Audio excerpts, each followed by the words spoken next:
Ek groet u in die wonderlike naam van ons Koning Jesus Christus, ons verlosser, ons zaligmaker, op hierdie maandag, die 2 Maart 2026. Ek is Jacques Pieters, hierdie is Brood vir die Siel, 0720202615.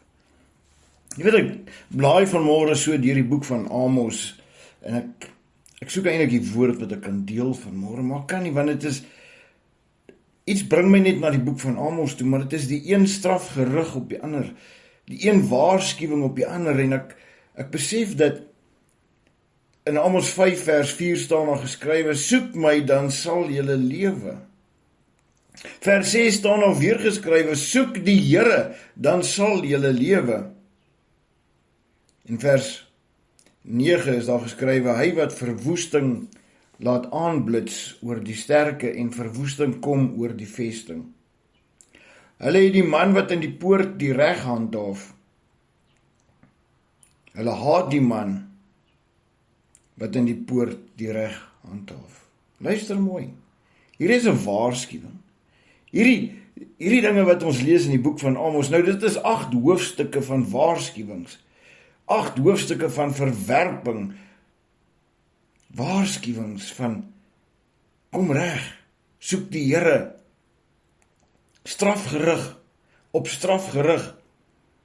En die tweede helfte van hoofstuk 9 is herstel, 'n belofte van herstel. En die belofte kom wanneer ons begin om gehoorsaam te wees, wanneer ons begin om te verander en weg te draai van die verkeerde weë af. Hulle haat die man wat in die poort die reg handhaaf en hulle het 'n afskuw van hom wat in opregtheid spreek. Daarom, omdat julle die arme man vertrap en van hom 'n heffing van koring neem, het julle huise van gekapte klippe gebou, maar julle sal nie daarin woon nie. Julle het die pragtige wingerde geplant, maar julle sal die wyn daarvan nie drink nie, want ek weet dat julle oortreding menigvuldig en julle sondes geweldig is. Julle wat die vyande is van die regverdige, wat onkoopgeld aanneem en die behoeftiges wegstoot in die poort. Daarom swyg die verstandige in so 'n tyd, want dit is 'n onheilspellende tyd. Soek wat goed is en nie wat sleg is nie, sodat jy kan lewe en die Here, die God van die leerskare, so met julle kan wees soos julle sê. Julle moet haat wat sleg is en lief hê wat goed is en handhaaf die reg in die poort. Miskien sal die Here, die God van die leerskare, hom ontferm oor die oorblyfsel van Josef. Daarom so sê die Here, die God van die leerskare, die Here op al die pleine weeklaag, en op al die strate sal hulle sê, ag, en hulle sal na die landbouer roep om te treur en die weeklaag na die wat verstaan om treurliedere te sing. Ook sal daar in al die wingerde weeklaag wees, wanneer ek in jou midde deurtrek, sê die Here. Weet die wat na die dag van die Here verlang, wat sal tog die dag van die Here vir julle wees? Dit sal duisternis wees en geen lig nie. Soos wanneer iemand vlug vir 'n leeu, maar 'n beer loop hom raak. Of hy kom in die huis en leun met sy hand teen die muur en 'n slang byt hom, is die dag van die Here nie duisternis en geen lig nie. Ja, donkerheid sonder ligstraal. Jy weet die woord van Amos, die profeet, raak ons ook vandag. Dis nie net vir die ou Israel nie. Dis vir al ons gelowiges vandag. Want die mensdom het wegbeweeg van die Here af. Die mensdom soek nie meer geregtigheid nie. Die mensdom soek nie meer wat regverdig is nie. Die mensdom, en is nie almal nie, ek weet, vertrap die arme, vertrap die swakke. Wat het van ons geword? Hoekom het ons so liefdeloos geword in hierdie dae?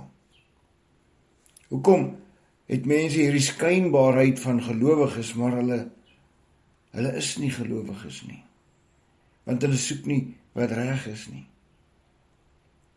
Hulle doen omkoopgeld, hulle doen wat verkeerd is in die oë van die Here, en daarom sê hy, ek versmaad julle feeste, en het geen welgevalle aan julle feestuie nie.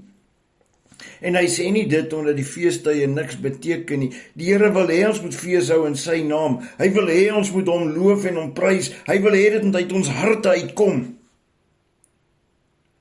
Maar hy het geen welbehae daarin wanneer dit vals is nie. Omdat mense dit doen vir die show.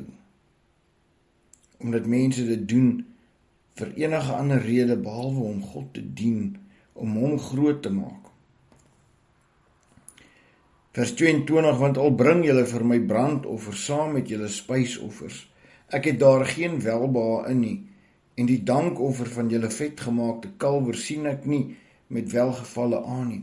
So wat ons vir die Here gee, en ons doen dit nie uit die hart uit nie, ons doen dit met geen goeie gedagtes nie, ons doen dit nie omdat ons die Here wil loof en prys nie, om hom groot te maak nie, dan neem die Here dit nie aan nie.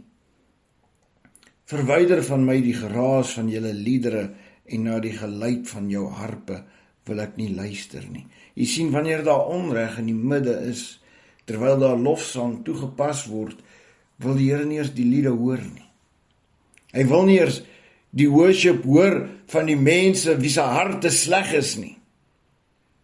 Hy soek 'n opregte hart, hy soek regverdigheid, hy soek dat ons hom moet lief hê met ons hele hart, ons hele siel, ons hele verstand en al ons krag.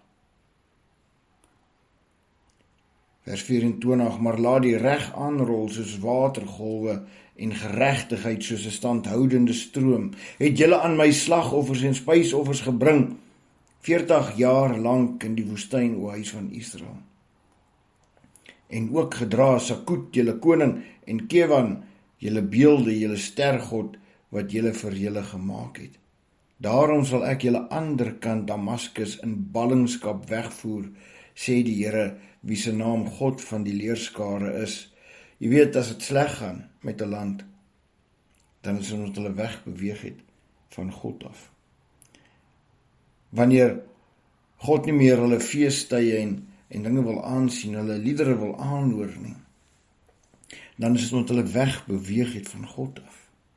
Omdat hulle hom dien met 'n voorhangsel, met 'n beeld, met geen opregtheid nie. Net omdat ander moet sien, hulle aanbid hom. Dis 'n skyn geloof. Dis 'n valse geloof. Maar wanneer ons die Here dien met ons hele hart, dis wanneer hy ons hoor, dis wanneer hy ons herstel, dis wanneer hy ons feestuie aansien, dit is wanneer hy ons offers aanneem. Dis wanneer hy sy hand oor ons hou. Maar wanneer ons verkeerd handel, wanneer ons verkeerde keuses maak, wanneer ons hom nie opreg dien nie, dan kom ons slegte tyding, slegte dinge. Kom ons maak seker dat elkeen van ons lewe in opregtheid met die Here toepas. Hom soek met 'n opregte hart. Al is dit hoe moeilik, al maak jy foute, gaan vra vir vergifnis, gaan buig jou neer voor hom, word nederig voor die Here en erken jou foute, sodat hy jou kan ophelp, sodat hy jou kan versterk, sodat hy jou kan grootmaak op sy tyd, sodat hy jou kan hoor. Want 2 Kronieke 7:14 sê, wanneer ons onsself nederig maak voor God, wanneer ons onsself verootmoedig, dan hoor hy ons, dan vergewe hy ons, dan herstel hy ons. Maar ons moet hom vra. Kom ons bid saam. Hemelse Vader, ons vra, Here, dat U ons in hierdie nuwe maand sal help, Here, dat ons onsself sal verneder voor U, dat ons onsself sal verootmoedig, Here, en dat ons sonde sal bely en dit voor U sal plaas, dit erken, Here, sodat U ons grondgebied kan herstel, in Jesus naam. Amen. Onthou, lees jou Bybel, moenie toelaat dat die wêreld jou mislei nie. Groete.